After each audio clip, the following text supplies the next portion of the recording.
어제 어떤 가정에 신방을 갔습니다.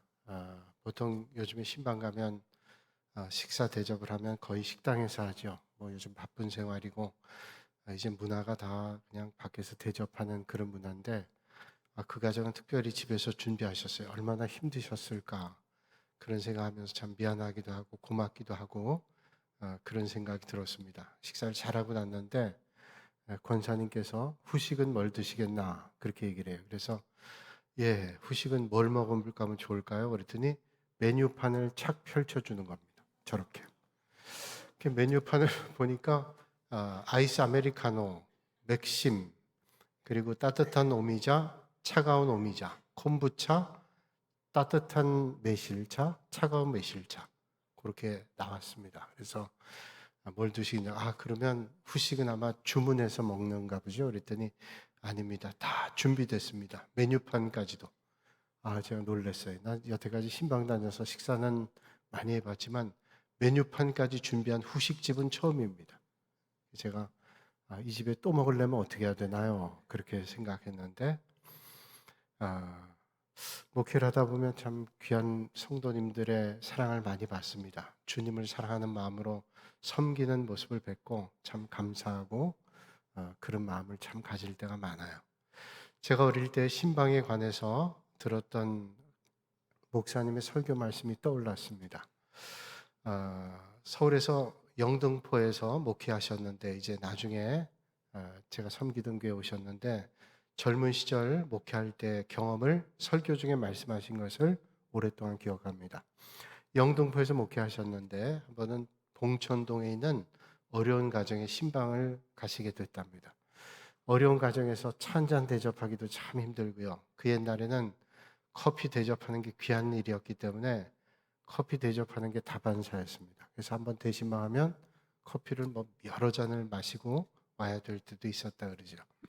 그 목사님께서 이제 신방하시고 어느 가정에서 식사를 하게 되는데 봉천동 달동네 어려운 가정이기 때문에 그 집에서 정성껏 준비한 게 수제비였습니다. 근데 이 목사님이 그때 위가 아주 안 좋으셔서 밀가루 음식을 전혀 드시지 못할 텐데 수제비를 주셔서 어려운 가정이니 정성껏 준비한 것이라 정말로 맛있게 다 드셨다는 거예요. 그런데 그 다음날 또 신방을 하는데 그 다음날에도 또 수제비가 나왔다. 그 다음날 또 신방하는데 또 수제비가 나왔다. 그게 어떻게 된 건고 하니 이제 그 달동네 어려운 가정인데 수제비 나왔기 때문에 목사님께서 그 가정 생각해서 열심히 다 드시니까 그 다음에 신방 받는 가정에서 준비할 때 뭘 잘 드시나 그랬더니 먼저 신방 받은 집에서 그저 우리 목사님은 수제비면 다 드신다. 그래가지고 가는 집마다 수제비를 주셨다는 그 얘기를 설교 시간에 했는데 얼마나 재밌게 또 들었는지 몰라요. 그러나 드시는 목사님은 참 힘드셨겠죠. 나중에 이분이 이제 위를 절제하는 수술을 하셨는데요. 우리가 말을 해도 어떻게 듣느냐 하는 게 참 중요하죠. 한국에 복음이 처음 전해질 때 예수님께서 보신탕을 좋아한다는 소문이 퍼졌다 그러죠. 중동 지방에서는 양고기가 많으니까 양을 좋아하신다는 말은 이해가 되지만 중동 지방에 예수님께서 게를 좋아하신다, 보신탕을 좋아하신다는 건 좀 납득이 안 되는 거죠. 근데 그런 소문이 돈 이유가 평양 근처에 한 시골 교회 선교사님이 말씀 전하시는데 그 옛날에 선교사님 말씀도 좀 이제 우리말이 좀 익숙하지 않고 또 처음 교회 나가셔서 예수님을 영접하게 된 할머니가 말씀을 듣는 중에 교회 용어들이 익숙하지 않죠. 근데 한 번은 선교사님께서 말씀 전하실 때 한 번은 예수님께서 가이사랴 빌립보에 가셔서 하는 그런 말씀을 전했습니다. 그러니까 이 할머니가 듣기를 자기가 듣고 싶은 대로 들었던 거죠. 예수님께서 가이사랴 빌립보에 가셨다 하는 말을 듣고 평안도 사투리가 가이라는 말이 개입니다. 그러니까 예수님께서 개 사러 빌립보를 가셨으니 얼마나 보신탕을 좋아하셨으면 개를 사러 빌립보까지 가셨냐. 그래가지고 은혜 받은 대로 사람들한테 얘기했대요. 예수님께서 개 사러 빌립보 갔다.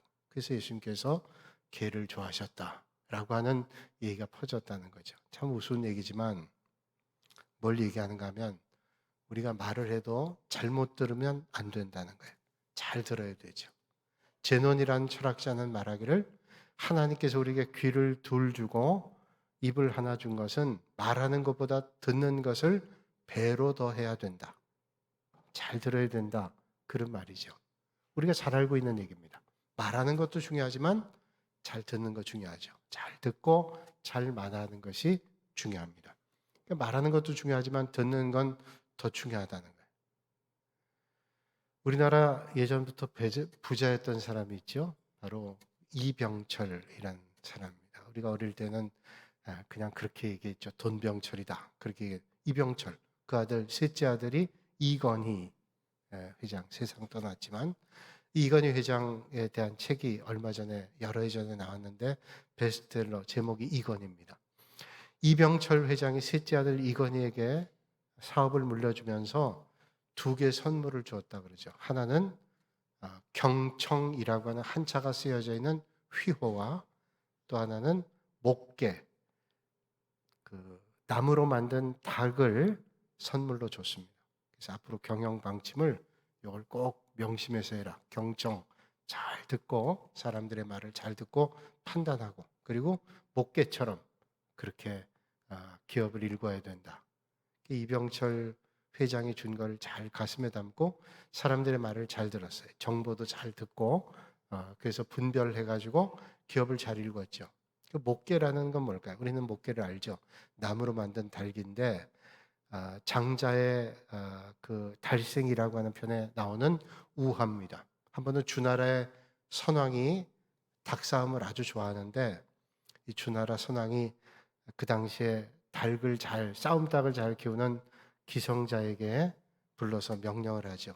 내가 이 닭을 하나 주니까 이 닭을 아주 잘 키워서 싸움닭을 만들어라. 그래서 맡겼습니다. 한 열흘쯤 뒤에 기성자를 불러서 물었습니다. 닭을 훈련 잘 시키고 있는가? 그랬더니 예, 훈련시키긴 하는데 아직은 너무 미숙합니다. 이 닭이 그저 허장성세가 큽니다. 그냥 다른 닭들 앞에서 아주 자기가 뭐 대단한 것처럼 그렇게 한다는 거예요. 아직 미숙하다는 거예요. 그래서 더 훈련해야 됩니다. 그래서 기성자에게 다시 맡겨서 열흘 뒤에 또 불러서 물었습니다. 어떠냐 그랬더니 이 닭이 훈련을 받긴 하는데 싸움 닭이 돼가지고 그냥 보는 대로 싸우려고 합니다. 그럼 되지 않냐 그랬더니 아직 미숙합니다. 이래가지고는 최고의 닭이 될 수 없습니다.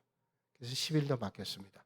맡기고 다시 불렀더니 기성자가 얘기하기를 임금님 훈련이 많이 되긴 했는데 이 닭이 아직 눈에 살기가 있습니다. 그래서 아직 미숙합니다. 그래? 그럼 내가 10일 더 여유를 줄 테니까 잘 훈련해라. 그래서 40일째 이제 다 돼서 그 주나라의 선왕이 불렀습니다. 기성자를. 닭이 어떻게 잘 훈련됐나 그랬더니 예, 이젠 거의 다 됐습니다. 어떻게 됐냐 그랬더니 이 닭이 목계와 같습니다. 나무계, 나무닭 같아요. 어떻게 되는가 하면 닭이 싸우자고 달려들어도 그냥 가만히 있습니다. 그런데 싸우자고 달려들었던 닭이 그 목계 같은 닭을 보면서 들여서 뒤로 멈칫하고 물러간다는 거예요. 싸우지도 않고. 그러니까 이제 싸우지도 않고 이길 수 있는 닭이 됐습니다. 목계라는 거죠. 그게 긴 훈련으로 만들어진 거죠. 우리가 잘 듣는 훈련, 배우는 훈련이 참 중요합니다. 누군가 말하기를 인간이 말을 배우는 데는 2년 정도면 된대요. 더한 사람도 있겠지만 우리가 어느 나라의 누군가의 말을 배우는 데는 2년인데요. 그 배우는 걸 계속하는 세월은 80년이 걸린다. 처음 말을 배울 땐 2년밖에 안 걸리지만 그거를 실천하고 그렇게 사는 데는 80년의 세월이 걸린다. 일리는 말이죠. 여러분 믿음 생활하죠. 우리가 말씀을 듣습니다. 잘 듣고 그 말씀대로 살아가는 삶이 진짜 믿음 생활이죠. 그래서 진정한 믿음이라고 하는 것은 하나님의 말씀을 잘 듣고 말씀대로 살아가는 삶이 좋은 믿음 생활입니다. 오늘 우리가 함께 읽은 말씀을 우리는 흔히 얘기하기를 씨 뿌리는 비유다 그렇게 얘기를 합니다. 씨를 뿌리죠. 마태복음, 마가복음, 누가복음에 다 나와 있는 말씀입니다. 씨 뿌리는 비유의 말씀인데 예수님께서 말씀을 전하죠. 보통 말씀 전할 때 유대인 회당에 가서 하나님의 말씀을 전했습니다. 유대인들의 학교이기도 하고 말씀을 전하는 회당에서 말씀을 전했어요. 그런데 종교 지도자들이 일부 유대인들이 반대하기 시작합니다. 종교 지도자들, 바리새인들, 사두개인들이 주님의 말씀을 반대하죠. 그래서 더 이상 회당에서 하나님의 말씀을 가르치기가 어려워졌습니다. 그래서 밖으로 나가서 하나님 말씀을 전해줘요. 종교 지도자들은 자기들의 입지가 위축되는 것에 의해서 반대했지만 평민들과 대중들은 주님의 말씀을 아주 사모했어요. 그래서 회당에선 말씀 전하지 못하고 밖에 나가서 말씀 전하는데 들에서, 산에서, 바닷가에서 말씀 전하니까 잡다한 소리들 때문에 주님의 말씀을 전달할 때 집중력이 필요했습니다. 듣는 사람들이 잘 집중해서 듣도록 말씀을 전해야 되는 거예요. 그래서 어떻게 말씀을 전하실까 하다가 성경에 보면은 예수님께서 비유가 아니면 말씀하지 않았다. 자, 종교 지도자들은 그래도 배운 사람이요. 성경에 대해 알고 있는 사람이지만 일반 대중들은 기본적 지식이 부족한 사람. 그런 사람들이 어떻게 하면 잘 전할까? 그 전에 회당에서 전할 때에는 구약 성경의 말씀을 주로 풀이하는 것으로 말씀을 해석해 줬다면 이제는 들에서 바닷가에서 또 산에서 말씀을 전하면서 비유로 말씀하셨어요. 그래서 비유가 아니면 말씀하지 않으셨어요. 비유는 그 사람들이 아주 익숙한 삶의 자리에 있었던 일들을 말씀해 주시는 겁니다. 그래서 복음서에 나오는 비유의 말씀이 30개가 넘습니다. 오늘 씨 뿌리는 비유는 그 30여 개의 비유 가운데 하나의 말씀이 오늘 씨 뿌리는 비유의 말씀입니다. 예수님께서 오늘 말씀 전하실 때 아마 저쪽에서는 농부가 씨를 뿌리고 있었을지 모르겠어요. 주님께서 그에게 말씀 듣고자 온 사람들에게 말씀하죠. 더러는 길가에 떨어지고 그렇게 말씀했습니다. 자, 농부가 씨를 뿌리는데 더러는 길가에 떨어졌다. 이 길가라고 하는 것은 유대 농사 짓는 땅을 생각해야 합니다. 보통 유대인들은 그 논을 기경할 때 직사각형으로 만듭니다. 그리고 가운데를 쭉 잘라서 거기에 농부가 지나다니는 길, 농로 같은 것들을 만들어 놓죠. 사람들이 지나다니니까 아주 딱딱하게 굳어져 있습니다. 농부가 씨를 이렇게 툭툭 뿌리는데 그 씨가 날아가서 사람들이 다니는, 농부가 다니는 길가, 딱딱하게 굳어진 농가의 그 논길에 떨어지기도 한다는 거예요. 근데 유대인들은 원래 반유목민이었기 때문에 농사 짓는 방법이 그렇게 탁월하지는 못합니다. 유대인들은 보통 씨를 뿌릴 때 사람들이 지나가면서 그 논가의 길에서 뿌리기도 하거나 아니면 논 안에 들어가서 나귀 뒤에다가 씨앗을 넣은 자루에다 구멍을 뚫어놓고 툭 치면 이 나귀가 돌아다니면서 씨를 뿌립니다. 거기까지는 좋은데요. 보통 씨를 뿌리려면 논밭을 다 갈아놓고 거기다 씨를 뿌려야 되는데 논밭을 갈기 전에 씨를 뿌리고 그 다음에 갑니다. 그러니까 깊이 담겨지지가 않죠. 그렇게 씨를 뿌린다라고 얘기하는 거예요. 그렇게 씨를 뿌리면 어떻게 돼요? 새들이 날아가다가 그 씨앗을 다 주워 먹기 때문에 논가에 떨어진 그 논길에 떨어진 씨앗들은 뿌리를 내리기가 어렵습니다. 또 말씀하죠. 더러는 돌밭에 떨어졌다 말씀합니다. 돌밭이라고 하면 우린 생각합니다. 조각돌이 많이 모여있는 그 조각돌과 흙이 섞여있는 그런 땅. 별로 안 좋은 땅이죠. 근데 그런 정도의 땅이 아니라 보통 유대 땅, 갈릴리 지역에 있는 땅은 겉에는 좋은 땅 같이 보이는데 그 밑에 아주 큰 바위들이 있습니다. 그러니까 겉에서 볼 때는 흙 같지만 그 안에는 큰 바위가 있기 때문에 처음엔 씨를 던지면 거기에 뿌려지는 것 같은데 밑으로 뿌리를 내릴 수가 없는 그런 땅입니다. 자, 거기에다가 씨를 뿌리니 뿌리를 내릴 수 없고 결국 그 씨앗들도 어느 정도 씨앗이 뿌리를 내리는 것 같다가 결국 새들이 다 쪼아먹어서 없어지게 돼요. 그리고 더러는 가시떨기와 같이 뿌려진다는 거예요. 가시떨기 주변에 씨앗이 뿌려집니다. 잡초와 뿌려지는 거죠. 영양을 빼앗는 그런 가시떨기에 떨어집니다. 그러면 농부는 당연히 농사를 짓는다면 그 가시떨기를 다 제거하겠죠. 그런데 그걸 뿌리째 뽑아야 이게 소멸되는데 그저 손쉽게 툭툭 낫 같은 걸로 잘라냅니다. 그리고 불질러 버려요. 부대기 불 놓듯이 불질러 놓으면 그게 뿌리째 떨어지지 않기 때문에 나중에 열매가 자라면서 영양을 다 뺐습니다. 그러니까 이 좋은 씨앗을 아무리 뿌린다 할지라도 열매를 뿌리 내리도록 열매를 맺을 수가 없게 된다는 거예요. 자, 그렇게 된다고 말씀해요.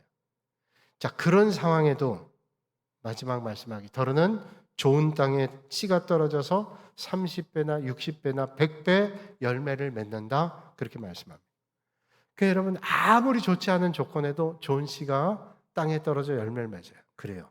척박한 땅, 선교의 볼모지에도 복음의 씨를 뿌리면 열매를 맺죠. 오늘 말씀 씨는 뭡니까? 하나님의 말씀이고 씨앗을 뿌리는 사람은 복음 전도자, 말씀 전하는 사람, 복음의 씨앗을 전달하는 전도자들이죠. 그리고 밭은 하나님의 말씀을 받는 사람들이죠. 여러분, 그렇다면 오늘 이 말씀은 뭘 의미할까요? 뒷부분에 이 말씀에 대한 해석을 아주 정확하게 우리에게 말씀해 줍니다. 저는 길가에 떨어져요. 딱딱합니다. 하나님의 말씀이 딱딱한 마음밭 같은 곳에 떨어집니다. 어떻게 마음이 굳어졌는지 모르겠어요. 교회 다니다 마음의 상처를 받아서 마음이 굳어졌는지, 신앙생활 하다가 어떤 시험에 빠져서 마음이 굳어진지 모르겠어요. 사람들이 다니는 그 길같이 딱딱하게 마음이 굳어져서 말씀이 씨가 들어가질 못합니다. 어떤 때는 죄 때문에, 잘못된 습관 때문에, 어떤 편견 때문에 마음이 그렇게 될 때가 있어요. 그러니까 하나님의 말씀이 들어오질 못해요. 그냥 다 그 바깥에 뿌려지는 겁니다. 그러면 새들이 와서, 그 새는 뭘까요? 하나님의 말씀을 막는 악한 영들이 그 씨앗을 빼앗아가는, 복음의 씨앗을 뺏어갑니다. 그래서 여러분, 들리지 않는다는 게 얼마나 이게 어려운 상황인지 몰라요. 저는 오늘 이 아침에 사랑하는 여러분들, 하나님의 말씀이 잘 들려지는 그런 복이 있기를 주님의 이름으로 축원합니다. 하나님의 말씀이 들려지고 믿어지고 씨가 내려지고 열매를 맺는다는 게 얼마나 복인지요. 들려지는 복. 제가 잘 알고 있는 목사님은 설교를 하는데, 큰 교회는 아니에요. 한 200~300명 정도 모이니까 이렇게 다 보이잖아요. 이렇게 보이는데 유독이 예배 때만 오면 조시는 분이 계시대요. 집사님인데 늘 그냥 초지일간 조시는 거예요. 그래서 목사님 설교하다 계속 신경 쓰여서 설교하다 생각하는 거예요. 내가 오늘 예배 끝나면 그 집사님 불러서 한번 얘기를 해야 될까? 아니야. 또 상처받지? 여러분 설교자도 이런 고민 많아요. 그러니까 여러분 자꾸 졸면 제가 고민합니다. 그 고민하다가 목사님이 이건 내가 방치하는 건 이건 내가 잘못된 거지. 그래서 목사님 불러서 얘기했답니다. 집사님 너무 피곤해서 주무시는 거야 어떻게 하겠어요? 그런데 집사님 오실 때마다 그렇게 주무시는 건 그건 영적인 문제가 있는 겁니다. 그래서 씨 뿌린 얘기를 하면서 하나님 말씀에 씨앗이 떨어지는데 딱딱하게 묻어 있으면 그 마귀가 와서 빼앗아 가요. 그러니까 말씀 좀 듣도록 하시면 좋겠다. 그 잘못 받아들이면 아주 서운해서 교회 떠날 일도 되겠죠. 근데 정말로 생각해서 말씀드린 거예요. 근데 그 집사님이 뜻밖의 말씀하시더래요. 아유 목사님 너무 죄송하다. 제가 오늘은 졸지 말아야지 그러고 정신 똑바로 차리고 있는데 자기도 모르게 깜빡깜빡 존대요. 제가 하는 일이 그래서 그렇습니다. 하는 일이 무엇인데요? 그랬더니 그분이 제가 다니던 직장 그만두고 요새 제가 새신사를 합니다. 새신사. 요즘 새신사를 하는데 옛날에는 목욕탕에서 때를 밀어주는 그런 일을. 그거 얼마나 힘들어요. 자기 때 밀기도 피곤한데 남의 때를 밀어주니 얼마나 힘들어요. 그래서 제가 자기도 모르는 사이에 너무 피곤해서 졸 때가 많습니다. 다음에는 정신 똑바로 차리고 그렇게 예배드리겠습니다. 그래서 그러신가 보다 했는데 나중에 애를 데리고 가서 목욕시킬 때 애 때밀어 주다가 본인이 많이 깨달았대. 야, 애 때밀어 주는 것도 힘든데 그렇게 여러 사람을 때를 밀면 얼마나 피곤할까. 그래서 그분 조는 건 절대로 얘기 안 하기로 했대요. 경험해 보니까 너무 힘들어요. 그래서 제가 그 말을 듣고 그때부터 생각했어요. 예배 시간에 조는 분들은 때밀다 오셨구나. 너무 힘들겠다. 이제 그런 생각도 해보는 거예요. 그렇지 여러분, 사람이 피곤하면 아무리 중요한 자리에도 깜빡하고 졸죠. 깜빡. 그래서 오공하고 때 여러분 고문 가운데 가장 큰 고문이 뭡니까? 고문 당했던 사람들이 한 5일 동안 잠 못 자게 하면 그건 못 견디겠습니다. 너무 힘들더라고요. 그러니까 여러분 천하 졸린 데는 장사 없어요. 그러니까 운전하다가 가다가도 그냥 졸다가 사고가 나잖아요. 졸린 거 어떡하겠어요. 그러니까 우리가 주일날 예배 드릴 때 졸리지 않기 위해서 미리 준비해야 돼요. 토요일 날은 우리 예수 믿는 사람들 적어도 토요일 날은 주말이다 노는 날 그렇게 생각 안 하죠. 적어도 믿음이 생기면 토요일 날은 그래도 주일을 준비하기 위해서 옷도 준비하고 목욕도 하고 어릴 때 그랬잖아요. 다 이발도 하고 그렇게 준비하고 오는 날이다. 적어도 우리 옛날에 믿음의 선배들이 다 그런 생각했어요. 그러니까 주일날 그 전날은 준비하는 날이죠. 열심히 준비하고 은혜 받을 준비하고. 그래서 여러분, 우리가 은혜 받으려면 은혜 받을 준비해야 돼요. 아무 준비 안 하고 오는 것과 준비하는 건 달라요. 준비하고 이제 토요일 날 준비하고 주일 와서 예배 드리는 거예요. 너무 피곤하면 사람이 피곤한데 어떻게 할 수 없어요. 졸립단 말이죠. 그러니까 사람 피곤하면 어쩔 수 없잖아요. 졸잖아요. 그런데 문제는 뭐냐 하면 우리가 말씀 듣다가도 보면 어떤 때는 말씀이 지루할 때가 있어요. 여러분, 말씀 전할 때 전하는 사람의 책임이 있어요. 왜냐하면 어떻게 하면 졸지 않을까. 그 어떤 분들은 졸지 않게 하기 위해서 하다가 치잖아요. 아니, 난 그럴 때마다 화가 나요. 아니, 왜 자기가 졸게 해놓고 치긴 왜 이걸 치나. 강대상이 무슨 죄가 치잖아요. 얼마나 답답하면 그럴까요. 그러니까 설교자의 책임도 있어요. 설교자의 책임도. 왜? 졸게 하니까. 그런데 문제는 뭐냐면 시작부터 존다. 이거는 영적인 문제예요. 시작부터 졸아요. 왜 영적인 문제냐면 기가 막히게요. 시작부터 졸고 끝나면 깨요. 이건 영적인 문제죠. 이건 영적인 문제. 왜냐하면 마귀가 하나님 말씀을 안 듣게 하는 거예요. 못 듣게 하는 거예요. 저는 주일에 와서 졸다가 집에 못 갔다는 사람 한 번도 못 봤어요. 다 가더라고, 이상하게. 그러니까 그건 뭐냐면 영적인 문제예요. 그러니까 여러분, 우리가 말씀 앞에 섰을 때 하나님의 말씀을 잘 들을 수 있도록 마음에 준비하시고 덜 피곤하게 하시고 하나님의 말씀을 잘 듣는 은혜가 여러분들이 있기를 주님의 이름으로 축원합니다. 이게 다른 사람의 얘기가 아니라 많은 믿음의 선배들이 그런 경험을 했어요. 철로 역정을 쓴 존 버년이라는 사람이 처음부터 믿음이 좋아서 그렇게 철로 역정이라는 대작을 쓴 게 아닙니다. 이분이 신앙생활을 했는데 믿음이 들어가지 않았어요. 말씀이 잘 들리질 않았어요. 그러다 하루는 오늘 이 말씀, 이 씨 뿌리는 비유의 말씀을 듣고 여기에 영적인 문제가 자기에게 있다는 걸 깨달았어요. 하나님의 말씀이 들려지지 않은 거예요.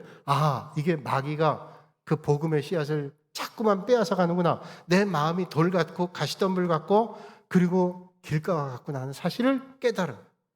그래서 그때부터 마음의 자세를 고치고 하나님의 말씀을 듣기 위해서 애를 썼어요. 하나님께서 은혜를 주셨어요. 그래서 참된 믿음에 도달하게 되고 철로 역정이라는 글을 쓸 수가 있었단 말이죠. 또 오늘 말씀 보니까 더러는 돌밭에 떨어졌습니다. 흙이 약간 덮여져 있고 큰 돌밭이 있는 거예요. 이 처음에는 은혜를 받아요. 붕이 오면 박수도 치고 은혜 받습니다. 그리고 간증도 합니다. 기쁨과 은혜가 넘칩니다. 그런데 이게 깊이 들어가야 되는데 그 안에 돌밭이 있어요. 그 돌이 있으니까 하나님 말씀이 들어가질 못해요. 그래서 은혜를 받는 것 같은데 깊은 자리에 안 가는 거예요. 이것도 길가와 별로 다를 게 없습니다. 길가는 아예 들어가지도 못하지만 이건 들어간 것 같은데 시험이 오고 환난이 오고 어려움이 오면 다 내팽개칩니다. 내가 은혜 받을 때는 뭐든지 할 것 같은데요. 은혜가 식으면 그 씨앗이 그 안에를 뚫고 들어가질 못하기 때문에 오래 가질 못해요. 제가 언젠가도 말씀드렸지만 가평에서 오래전에 단독 목회할 때 그런 말씀 드렸어요. 어떤 권사님이 그 교회 같이 섬기던 권사님이 어떤 가정 신방가자는 거예요. 그래서 왜요? 그랬더니 먼저 제가 부임하기 전인데 그 교회 어떤 분인데 쌍둥이 둘을 낳고 여자아이 이제 세 번째 아이를 낳겠다고 기도했는데 아이를 낳았대요.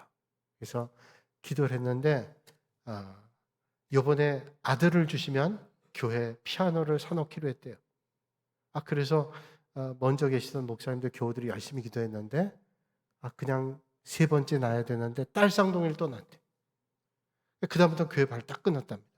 아니 왜 내가 이렇게 기도하고 피아노까지 사놓겠다는데 하나님께서 우리에게 또 딸 쌍둥이. 옛날에는 이제 그런 편견들이 있었잖아요.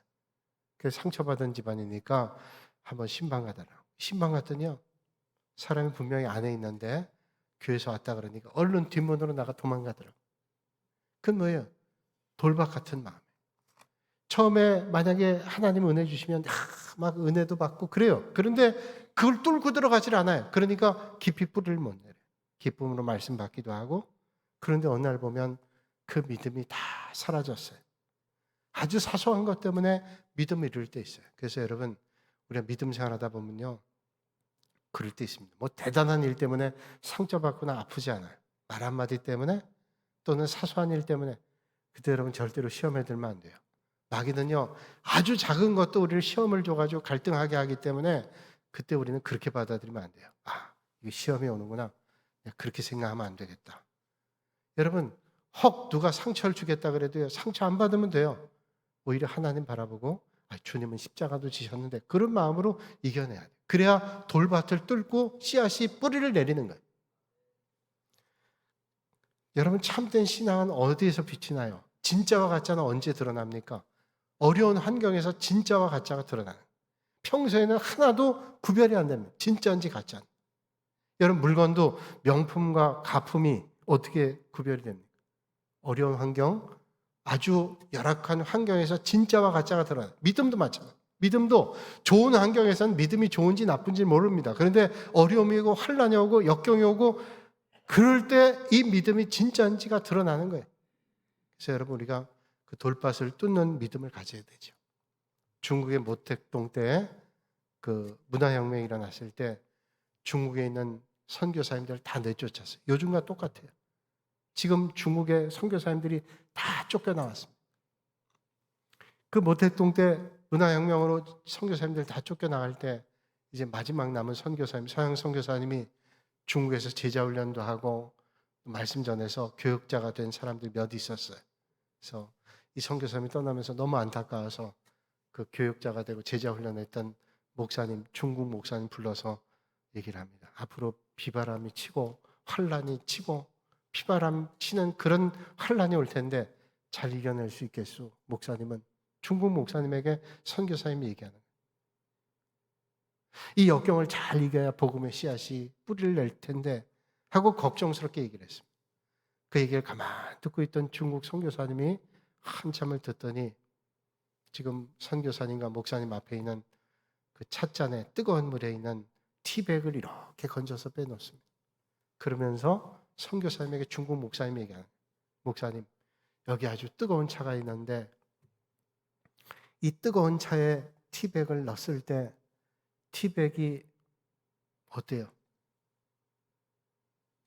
티백을 넣었을 때 맛이 우려나지 않던가요?